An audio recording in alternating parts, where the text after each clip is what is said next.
Kia ora, good evening, and welcome everyone to this beautiful event. I'm so honored to be here. Today I'm here as a speaker, and usually I come here as a student, and I believe I'm going to be a student to the end of my life, because this is one of my religious obligations, to seek knowledge wherever I am, and also to try to share the fruits of this knowledge with everyone. And that's why one of my obligations as a Muslim, and also as a member of the Muslim community in Wellington here, to share with you some of my thoughts regarding this concept of Islamophobia. Islamophobia, as you've heard from Brother Yasser and also from Sister Widad, it's a concept that is spread around, and the media fosters this concept, and it becomes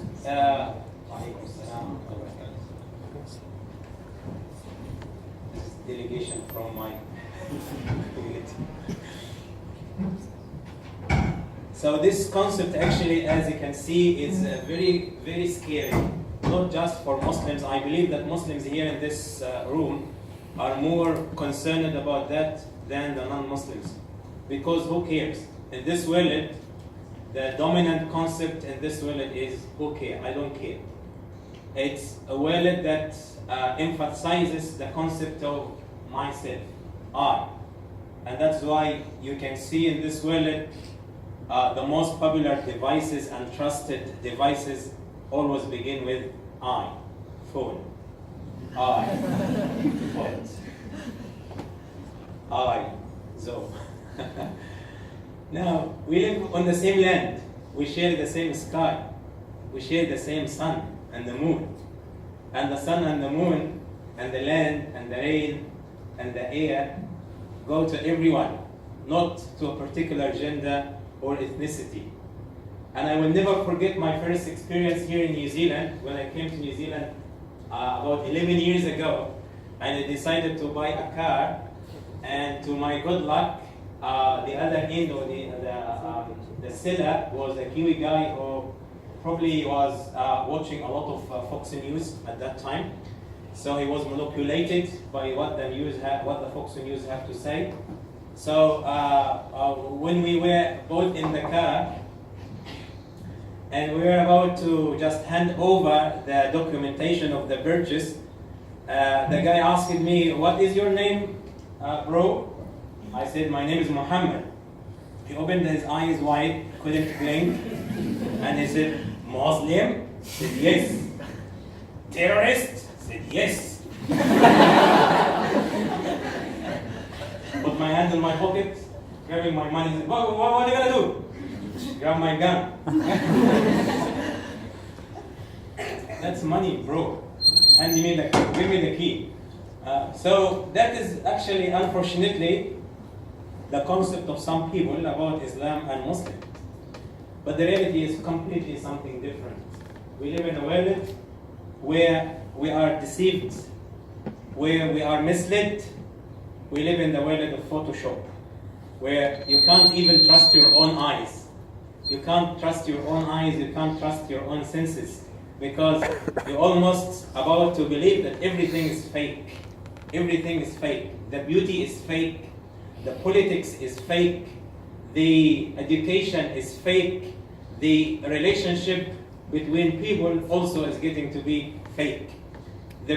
Nowadays the husband or the partner say "I love you" to his partner on the Facebook, and she like it or she doesn't like it anyway.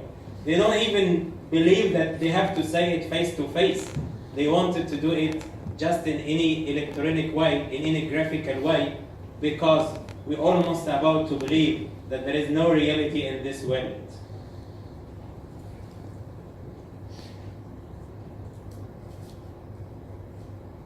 Let's go to the first. No, not this one. Islamophobia. Look at this beautiful woman. How do you know she's a beautiful woman?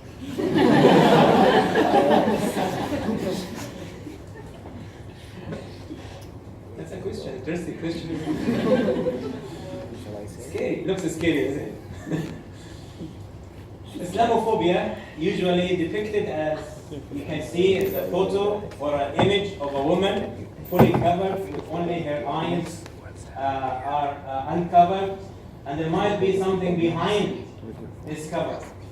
There might be something very scary and something very dangerous. If this is what Islam has to say and this is how the Muslim should dress, why those Muslim girls here are not dressed this way? They must be not real Muslims, they must be fake Muslims. But the reality is actually they are real Muslims. There is no such a thing that's called fake Muslim. Islamophobia, we're going to talk about what is actually Islamophobia, and we're going to talk about the reasons behind Islamophobia, and we're going to talk about the consequences of Islamophobia. Forgive me, you need to do a lot of effort to understand my English. And those are the guys actually who are the main cause of Islamophobia. Look at them. They are tall, scary, holding guns, covering their face. They're not women anyway, so they don't have to cover their face. But they are covering their ugly misunderstanding of Islam. And those people are there, employed and hired by some people who have a hidden agenda to make Islam look like the bad guy. Because in this world, for any power to domain and to control the world, there must be an enemy there to fight. And this enemy must look bad, so it has to be fought. It has to be pursued. And this bad enemy or this good bad guy could be a Russian guy before 50s, could be a Muslim guy, as we see nowadays, could be an alien from Mars, could be somewhere in the universe, but there must be something or someone or some entity that we have to fight. And we have to fight to save the world from this external threat or internal threat. And because of this fight, we can take taxes from people, we can manipulate and colonize countries and colonize nations, and we can suck the blood or the wealth of many other nations under the context of fighting the external threat. Those guys here, they represent a group of people who live somewhere in the Middle East, and I think you guys can predict who are those guys. Can you tell me who are those guys? ISIS, right? What ISIS stands for? If you have a dictionary at home, look up this word before it is used for Islamic State of Iraq and Syria. You will find it, this word or these letters are there to represent Israeli Secret Intelligence Service. This is how you're going to see it in the dictionary. Now, I have to speak about Semites. You must have heard this word before. And Semite, as you can see in the definition of Oxford Dictionary, it is about the people who speak the language of the Arabic language or the Hebrew language. So it must be an Arab or a Jew. And everyone who speaks this language is a Semite. And it will lead us to another word that we have to identify also from Oxford dictionaries, which is anti-Semitism. What is anti-Semitism? Now it is defined in a different way. It is the anti-Semitism is hostility or hate against the Jews. Hold on a second. You said Semites include Arabs and Jews. Why anti-Semitism is not against Arab and Jews? I want to break the ice. Guys, it's not formal, okay? So just, try to take it easy and try to be with me, stay with me. Don't blink your eyes. So anti-Semitism is only used allegedly to be something against the Jews only. So in this case, what we're supposed to do? Anti-Semitism, we have to find another word for anti-Arabs, anti-Muslims, okay, or something like that. So why? Although the word itself is Semites, refer to the gender or the ethnicity or the people from Arab that speak Arabic and that speak Hebrew, it is only used for for the anti-Jews only, which actually reveals, to us how it is there, this prejudice and this conspiracy theory to make the Muslim look bad and to look ugly and to make Islam itself look ugly. And we're going to see in the next slides how they are, this is fostered and contributed to over a long time, especially in the American society. What is the definition of Islamophobia? This is not a very new word, but it's relatively new comparing to other words used in this regard. As you can see, it's a kind of dislike or prejudice against Islam or against Muslim. And actually the word phobia is kind of exaggeration of the fear. So it's some sort of unrealistic or unjustifiable fear from Islam and from Muslims in particular. You know this guy? Have you heard him before? Have you seen him before? What's his name? Osama. Reminded me of a Muslim brother in America who was in a grocery store after 9/11, and he had his little brother with him. And unfortunately, his little brother was Osama. That was his name. So he lost his brother in the store, a big store. So he was looking for him and trying to find him because he finished and he wanted to go out. So he was trying to hide between the aisles and say, looking around, nobody answered. And then he lost the hope, he can't find him. Then he said, he went just close to the exit door and he said, Osama! Then he ran away. Because the security people ran after him. This is Osama bin Laden, as represented by the media as the founder of Al-Qaeda, terrorist group, and how they are, trying to manipulate the Muslim minds and how they are trying to force the world to accept this model of Islam.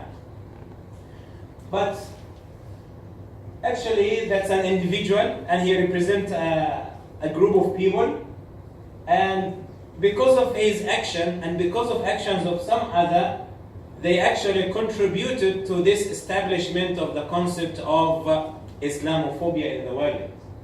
And the reasons behind Islamophobia, as you can see, terrorism and racism. Terrorism and racism. The first word, which is terror, terrorism comes from the word terror, and the other one comes from the word race. Now, to understand completely what terrorism means, then we need to break this word in two pieces. The first meaning of the terror is fear, to instill fear into the heart of anyone. And this word can be used in a positive sense and it can be used in a negative sense. So the one who instills fear in the heart of a criminal, this person who instills fear into the heart of a criminal is a terrorist by definition. Why? By default. Why? Because he brings fear into the heart of a criminal.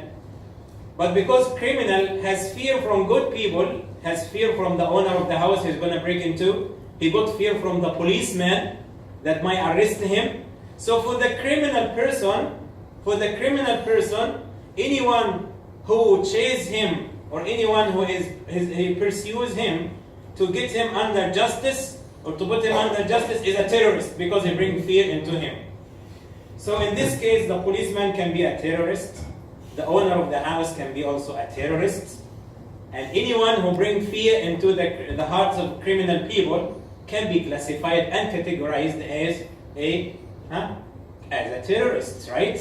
So in this case, then anyone of us can be a terrorist in a positive sense, because if we all stand against, for example, an illegal act or any disliked behavior, or we objected implementing some harmful policies in this country or wherever else in the world, then we are actually creating fear in the hearts of the people who want to introduce that to the humanity. So we are by default terrorists. Are you terrorists? No, we can't say that. Somehow. But let me first, before I move on, regarding the word terrorist, terrorism. Most of the people who try to use this word only for Muslims and for Islam, they don't understand Islam. And that is why they quickly use this word straight away. The story I've told you from this Kiwi man, we became good friends after that, by the way, anyway. So then the first definition to me for him was a terrorist. Just because my name is Mohammed, and where is the other guy? This guy got beard, and I got beard as well. So what else? And sometimes I got something on my head like that, you see? So you are not different from any terrorist, okay? Why should I assume that you're not a terrorist anyway? As long as you look the same, then you must be a copy and paste, right? So if this is the case, then we're going to stereotype everyone who look like that, and it has to be, he must be or she must be a terrorist. But because of their misunderstanding or because of lack of information, they just jump to this conclusion very quickly without any further investigation. Now we can put it in this diagram or in this format that terrorism and racism, they fire up the Islamophobia. They create this Islamophobia. Now, the first reason, which is terrorism, as you can see, I always use Oxford dictionaries. First of all, because I'm a student of language, and you can see I am speaking a very excellent English, which is not the case anyway. But anyway, look here. This is a definition of the word terrorism in the modern time, which is the unlawful use of force. The unlawful use of force in a violent way to achieve some political goals or to achieve some kind of agenda, and it's usually used for the people who are engaged in any military operations. So this is a simple definition of the word terrorism. It's unlawful use of force or of power. Now we need to know actually, or to cover these points, what is actually Islam all about? Now we have the definition of Islamophobia, the definition of Semitism, the definition of terrorism. We haven't got the definition of racism so far, but I promise I'm going to do that before the end of my lecture, inshallah, by 10 o'clock. Now I am a terrorist because I intimidated you guys. No, I can't speak until 10 o'clock. I might finish by 9:55. What is Islam all about? Right. And what is the distinction between Islam and the behavior of Muslims? And what is the distinction between the mainstream Muslims and fanatical Muslims? Okay, the first one, what is Islam? Islam is an Arabic word derived from the word silm or salama, which means peace. That is why the Muslims use the word peace to greet each other and to communicate with each other. They say, Assalamu alaikum, peace be with you. And then they in reply or in response they say, Wa alaikum assalam, peace be with you. And actually, if you are a good reader of the Bible, you're going to find Isa alayhi salam, Jesus Christ, has used this word to greet his disciples, saying, peace be with you. So it's something used by ancient generations and prophets and messengers and followers of religion all over the history. So this is the word Islam. It represents a faith where people believe in one God, and this God is the creator of this universe for the people who believe in the existence of God. And this Islam, use the word for the Islam of today, which is, the same faith and religion all over the history of prophets and messengers, but let's just assume, for the sake of debate, that this Islam is founded or reintroduced to the world by Mohammed sallallahu alaihi wasallam. It is to worship the only one God, Allah. And we're going to show you on some, upcoming screenshots from the newspaper how they, some fellow American citizens on some of the kind of community engagement, they actually shouted and yelled, "We worship God, don't worship Allah. We worship God, we don't worship Allah." Absolutely fine. I totally agree with you. But do you know who is Allah? Do you know who is Allah? Allah is the original word for God. This is the word used in Christianity for the being to be worshipped. But the word God is taken from let me now, demonstrate my, mighty linguistic linguistic experiences, because I'm a student at Vic University of Applied Linguistics. This word God, G-O-D, is taken from the German word Gott, which is G-O-T-T. So it's actually it's new to Christianity. And by the way, Christianity is dated 600 years before Islam, and the word which is used for the worshipped being was also Allah. And in today's Hebrew, the word used for God is Elohim, which is very close to the word Allah. And we've got approximately 25 to 30 million 25 to 30 million Christians who live in the Middle East, and they speak Arabic, and they also worship Allah. They say Allah, and this is translated in the Bible as well, Allah. So if they deny this word, it means that they do not accept any Christian who speaks Arabic and use the word Allah to represent the Almighty God, or the being to be worshipped. So this is Islam, and Islam is more about how to manage your relationship with your Creator, how to manage your relationship with the world around you, and how to manage your relationship with your inner self and your inner self. So this is a definition, simple definition of God, of Allah, of Islam, and the definition of the word God as well. The distinction between Islam and behavior of Muslims, that's one thing we have to be very clear about it. If Islam is one thing, it doesn't necessarily mean that everyone who claims to be a Muslim implement Islam completely in his own or in her life.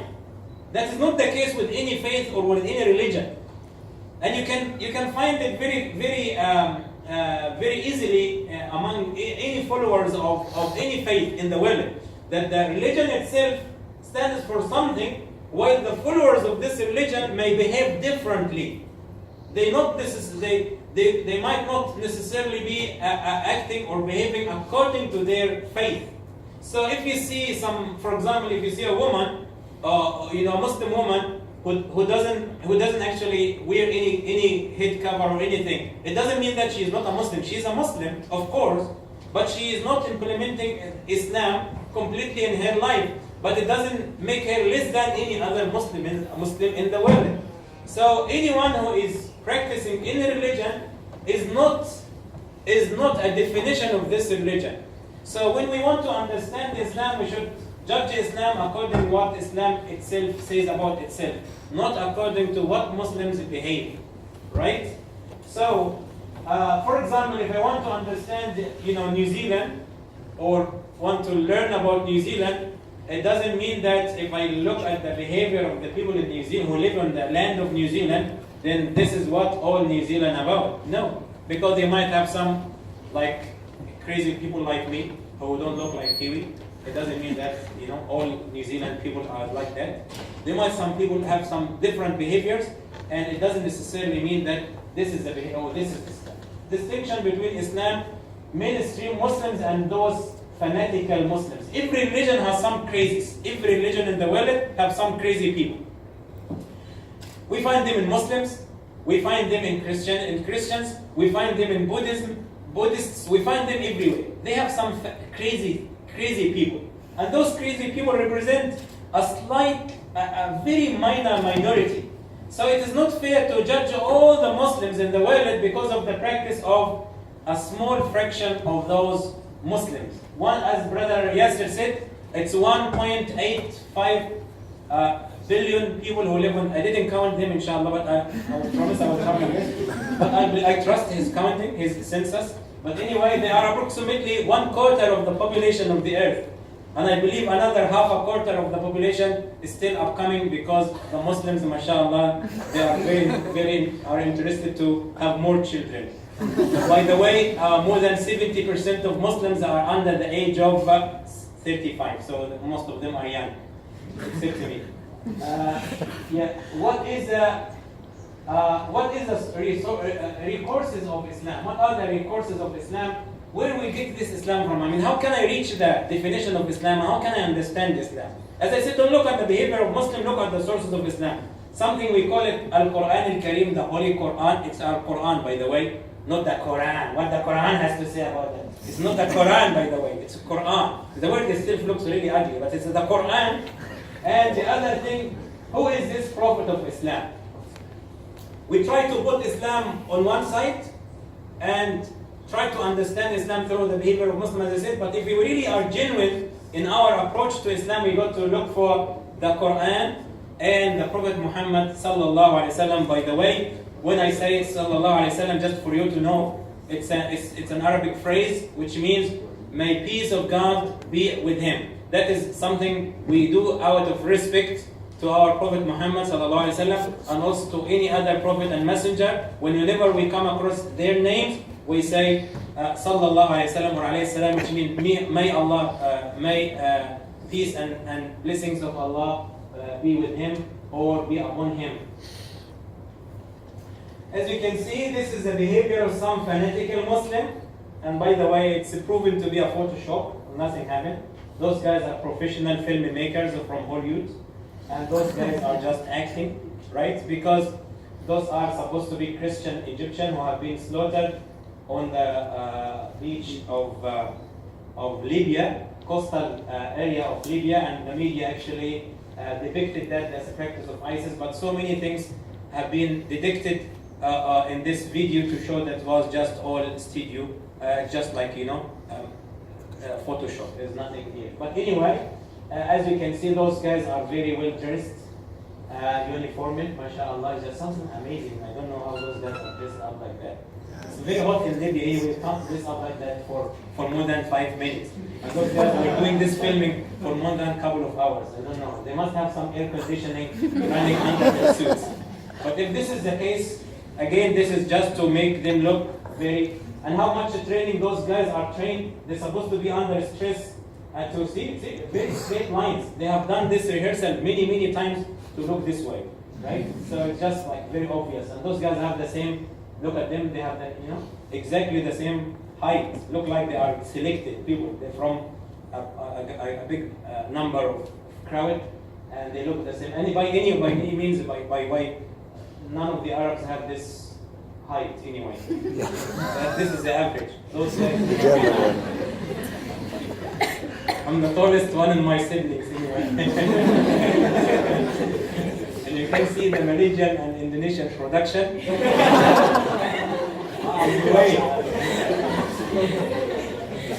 By no means those guys can be Arabs. By no means those guys can be, can't be professional actors who just acting. But anyway. That is an example of some fanatic actions that have been attributed to Muslim, and this amazing steel building that need a nuclear bomb to be destroyed, and miraculously, amazingly, with a Boeing small aeroplane, crashed into this on the top of the building. It crashed from the bottom, amazingly, just like increasingly.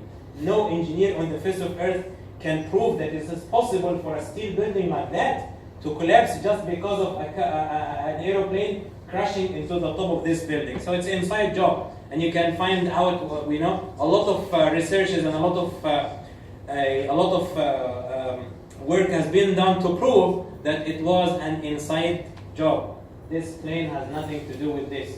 And by the way, if you see the footage again, you will see the smoke started to show up before the plane reached the building. Right? Probably the director of this movie was not so professional anyway. So that is again, this was being an excuse for America to colonize Afghanistan. And as you see, these actions usually named as terrorist attacks. And by the way, we don't have any proof or any evidence who have done these kind of jobs or what was the purpose behind that. But what we know for sure, these actions and these practices are attributed to Muslims, and these actions by no way can represent the mainstream of Muslims, and they also cannot represent the facts and the realities of Islam. I want to speed up just to let you know that the production of this terrorist attack or this terrorism because of treating the Muslim in this way. If the people who have done that are Muslims, then what happened to those Muslims to produce this kind of reaction? Can you see this fairy tale here? What this for? This is a prisoner in the Abu Ghraib prison in Iraq that was detained by the American forces in Iraq, and he was, as you can see, his hand is connected to an electric wire, and this is another way of torturing him. And this was actually the case. That wasn't a single case in the prisons of America when America was colonizing Iraq for 10 years.